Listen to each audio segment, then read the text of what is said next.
하나님의 말씀 요나 4장 1절에서 4절까지의 말씀을 봉독합니다. 요나가 매우 싫어하고 성내며 여호와께 기도하여 이르되 여호와여 내가 고국에 있을 때 이러하겠다고 말씀하지 아니하였나이까. 그러므로 내가 빨리 다시스로 도망하였사오니 주께서는 은혜로우시며 자비로우시며 노하기를 더디하시며 인애가 크시사 뜻을 돌이켜 재앙을 내리지 아니하시는 하나님이신 줄을 내가 알았음이니이다. 여호와여 원하건대 이제 내 생명을 거두어 가소서.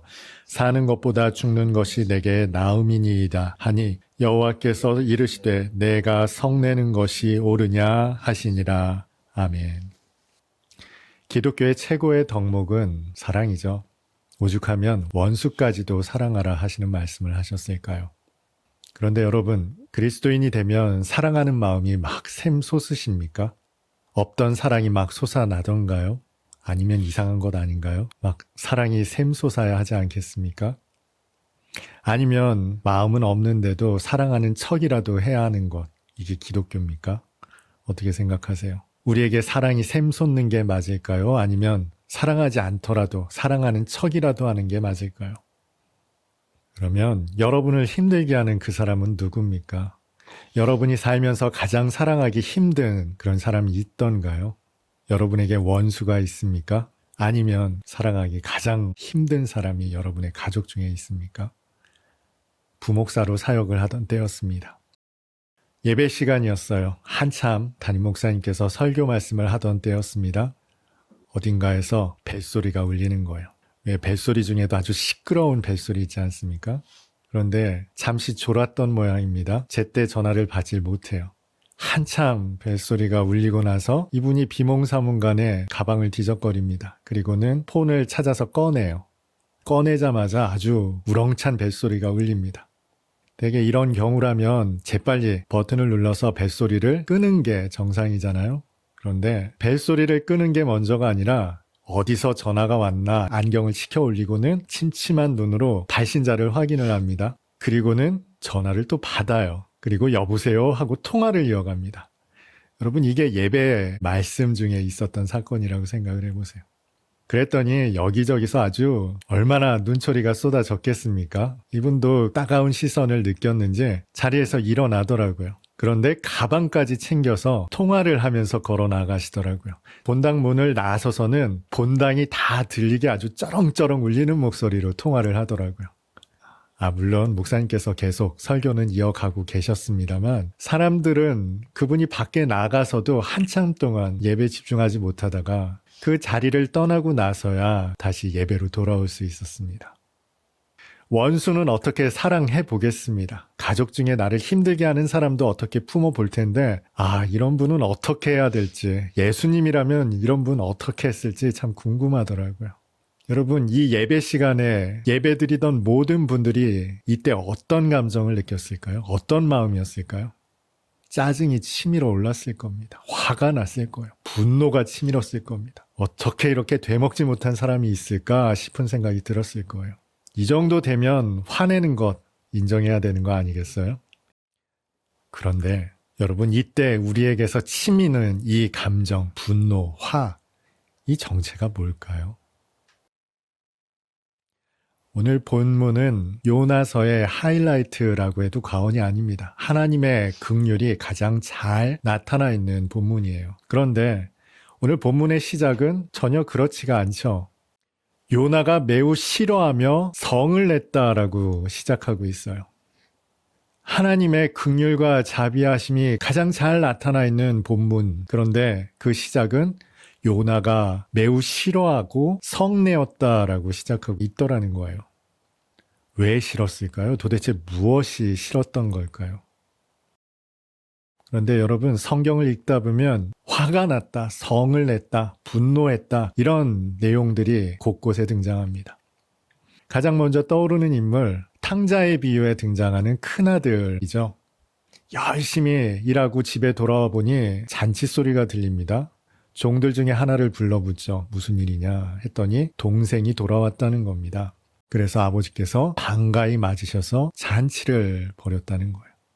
이때 큰아들의 마음이 어땠겠습니까? 자신은 열심히 밭에서 일하다 돌아왔는데 집에서는 아버지의 가산을 창녀들과 함께 먹어버린 동생이 돌아왔다고 잔치가 벌어지고 있으니, 그런데 그 사실을 어느 누구도 자신에게는 알리지도 않았으니 얼마나 화가 났겠어요. 이 큰아들의 마음이 충분히 이해가 됩니다. 그래서 아들이 들어가기를 싫어하죠. 욥의 이야기도 그렇습니다. 욥은 동방의 의인이라고 불렸다고 하죠. 그런데 한순간에 자신의 재산도 자녀들도 모두 잃어버리고 심지어 기왓장으로 긁어도 가시지 않는 가려움으로 극심한 고통 중에 있었던 욥입니다. 그런데 이 욥을 위로하겠다고 찾아온 친구들이 하나같이 욥을 정죄하죠. 비난합니다. 그 아내도 친구들도 모두 다 정죄하고 비난하는 가운데 있으니 이 욥이 얼마나 화가 났겠어요. 분노했겠습니까? 또 떠오르는 한 부류의 사람들이 있어요. 예수님의 비유 속에 등장하는 포도원 품꾼들입니다. 새벽부터 나와서 아주 열심히 일한 포도원 품꾼들, 여러분 기억하시죠? 아르바이트를 했거나 직장 생활을 하시는 분들 공감하실 거예요. 새벽부터 나가서 일한다는 게 여간 고된 일이 아닙니다. 하루 종일 그 뜨거운 떼약볕에서 일을 했어요. 그래서 품삯을 받는데 나중 온 사람부터 품삯을 줍니다. 알바 마치고 알바비를 받을 때 이 순서가 굉장히 중요합니다. 빨리 받아서 퇴근하는 게 너무 중요하거든요. 1분 1초라도 빨리 퇴근하는 게 얼마나 달콤한지 몰라요. 그런데 나중 온 사람부터 품삯을 받는데 일찍 온 사람들과 계약했던 품삯 한 데나리온을 받습니다. 은근 기대가 되죠. 조금 더 얹어 주시려나 하는 생각에 기다리고 있는데 하루 종일 일한 자신도 똑같이 하루 품삯을 받았다고 생각해 보세요. 늦지막하게 와서 일 다 끝난 거 잠깐 정리한 사람들과 하루 종일 고되게 일한 자신과 똑같은 품삯을 받았다고 한번 생각해 보십시오. 얼마나 짜증이 나겠습니까? 화가 치밀겠습니까? 그런데 여러분, 제가 지금 소개했던 이 모든 이야기들 속에 사람들은 왜 화가 났을까가 중요한 것이 아닙니다. 이들은 왜 화가 났는가가 아니라 누구 때문에 화가 난 겁니다. 큰아들은 동생 때문에 화가 났을까요? 아니에요. 그 동생을 아무 징계나 책망 없이 받아준 아버지에게 화가 나는 거예요. 자신에게는 잔치상 한번 차려주지 않은 아버지에게 화가 나는 거예요. 욥은 어떨까요? 비난하는 정죄하는 친구들에게 화가 났을까요? 자신을 부당하게 대우한 자신에게 고난을 주신 하나님께 화가 난 겁니다. 포도원 품꾼들은 어떻습니까? 먼저 삭슬 받은 사람들에게 화가 났을까요? 아니에요. 그들에게 먼저 삭슬 준 우리와 똑같이 대우한 포도원 주인에게 화가 난 겁니다. 그러면 요나는 누구에게 화가 났을까요? 징계를 받지 않은 니느웨 사람들에게 화가 났을까요? 아니에요. 그들을 심판하지 않으신 하나님께 화가 난 거예요. 이들의 분노, 이들의 화는 한 분을 향하고 있습니다. 하나님이세요. 아버지로 그려진 포도원 주인으로 묘사된 하나님께 화를 내고 있다는 겁니다. 하나님의 무엇 때문에 이들은 화가 났을까요? 부당하다는 거예요. 하나님께서 부당하다는 거예요. 그것 때문에 이들은 화가 난 겁니다.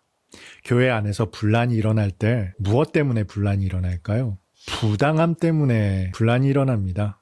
나는 수고했는데 왜 저 사람은 수고하지 않는가? 나는 대가를 치렀는데 왜 저 사람은 나와 똑같은 대가를 치르지 않는가? 이것이 교회 분란의 원인입니다. 사도행전에 나타난 초대교회도 똑같죠? 히브리파 과부와 헬라파 과부가 서로 다른 대우를 받았어요. 부당한 대우를 받았다고요. 이 때문에 교회가 흔들렸습니다. 분란이 일어났어요. 사람들은 이 때문에 화가 났습니다. 그런데 정말 사람들은 부당함 때문에 화가 났을까요?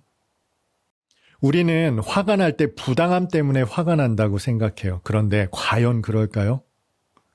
여러분이 화가 날 때 그 대상을 한번 바꿔보십시오. 여러분의 아들이라고, 여러분의 딸이라고 한번 생각해 보세요. 여러분의 아들이, 여러분의 딸이 더 좋은 대우를 받았다고 생각해 보세요. 1시간만 일하고 하루 품삯을 받았다고 생각해 보세요. 여러분의 손주가 잠깐 동안만 일을 하고 하루 품삯을 온전히 받았다고 생각해 보세요. 부당하다고 생각이 듭니까? 화가 나요? 화가 나지 않죠. 오히려 감사하죠. 좋죠. 그런데 왜 요나는 화가 날까요? 왜 포도원 품꾼들은 화가 날까요? 부당했기 때문일까요? 하나님이 공의롭지 않아서일까요? 여러분, 우리의 분노의 본질은 부당함이 아니에요. 하나님이 싫다는 겁니다. 우리는 본질상 하나님을 싫어하는 자들이에요. 그런데 대놓고 하나님 싫어한다고 할 수 없잖아요. 그래서 하나님 싫다고는 못하고 납득할 만한 이유를 대는 겁니다. 그것이 바로 공의예요. 차마 하나님 싫다고 할 수가 없으니 공정함을 내세워 부당함을 이유로 하나님께 화를 내고 있는 겁니다. 여러분, 신앙생활하면서 여러분의 삶 속에, 여러분의 마음 속에 치미는 분노, 화, 짜증, 이 실체가 뭐라고요? 부당함에 대한 분노, 그 대상에 대한 분노 아니라고요. 하나님에 대한 분노라고요. 하나님이 싫은 거라고요. 그것을 하나님 싫다고 할 수 없으니 다른 핑계를 대고 있는 것이 우리의 실체입니다. 벨소리가 울렸을 때 통화를 하며 걸어나가는 그 사람을 보며 왜 짜증이 났다고요? 하나님이 싫었던 거예요. 긴 예배가 싫다는 거예요. 설교 말씀 긴 게 싫다는 거예요. 하나님하고 같이 있는 게 싫다는 거예요. 그런데 그것을 우리는 애둘러 다른 방식으로 표현하는 거죠. 우리의 공정함을 내세워, 공의를 내세워, 하나님의 은총을, 은혜를, 긍휼을 비난하는 겁니다. 싫어하는 겁니다. 그 긍휼을 입은 사람이 다름 아닌 나 자신이었던 것을 잊어버리고 우리는 신앙생활하고 있는 겁니다. 우리가 어떤 자리에서 구원을 받았는지, 은혜를 입었는지, 부르심을 입었는지, 사랑을 덧입었는지를 잊고 신앙생활을 하다 보니 우리 마음속에 분노가 켜켜이 쌓여가고 있는 거예요. 하나님 싫어하는 마음을 꾹꾹 누른 채. 여러분, 우리의 분노의 실체는 부당함이 아닙니다. 하나님에 대한 분노예요. 그래서 제가 좋아하는 비유 중에 하나가 바로 로또에 대한 비유 아닙니까? 여러분, 주머니에 로또 1등 당첨권이 있으면 무슨 일을 당해도 그저 허허 웃어 넘길 수가 있다고요. 여러분이 길을 걷다 걸려 넘어져도 그럴 수 있지 한다고요. 운전을 하다가 차가 갑자기 끼어들어도 바쁜 일이 있겠거니 하는 생각이 든다고요. 예배 시간에 전화를 받고 나가면 무슨 급한 일이 있나 보다 하는 생각이 든다고요. 우리가 이렇게 분노하는 것, 화를 내는 것, 부당함에 대한 처우가 아니에요. 하나님에 대한 분노를, 공의를 내세워 포장하고 있을 뿐인 겁니다. 그러니 여러분, 여러분의 마음속에 분노가 있다면, 화가 치민다면 여러분의 마음을 돌아보아야 합니다. 오늘 본문 속에 등장하는 요나는 하나님의 마음이 어떠신지 너무나 잘 알았죠. 구원하시기를 목적하신다는 것을 누구보다 잘 알았습니다. 그래서 내가 다시스로 간다고 하지 않았습니까? 이렇게 기록하고 있잖아요. 차라리 절 죽여주십시오. 이게 무슨 말입니까? 죽어도 하나님이 싫습니다 라는 뜻이에요. 그런 요나에게 하나님께서 사명을 주시죠. 당신의 뜻을 맡기십니다. 그리고 그를 통해 하나님의 뜻을 성취하세요. 여러분, 저와 여러분이 하나님의 부름을 받은 건 온전하기 때문이 아닙니다. 성실하기 때문이 아니에요. 믿음이 좋기 때문에 구원하신 게 아니에요. 우리는 하나님을 사랑하는 자들이 아니에요. 어떻게 해서든 그것을 숨기고 싶겠지만, 공의를 내세워서 감추고 싶겠지만 우리는 본질상 하나님을 사랑하는 자들이 아니에요. 성령께서 우리 가운데 거하시지 않는다면 언제라도 하나님을 대적할 수 있는, 하나님을 미워하고 싫어하며 분노할 수 있는 존재들입니다. 오늘 예배드리는 저와 여러분 가운데 분노가 가득하다면, 화가 치민다면 여러분의 마음을 돌이켜볼 수 있기를 바랍니다. 그 분노의 대상은 다름 아닌 하나님이실지도 모릅니다.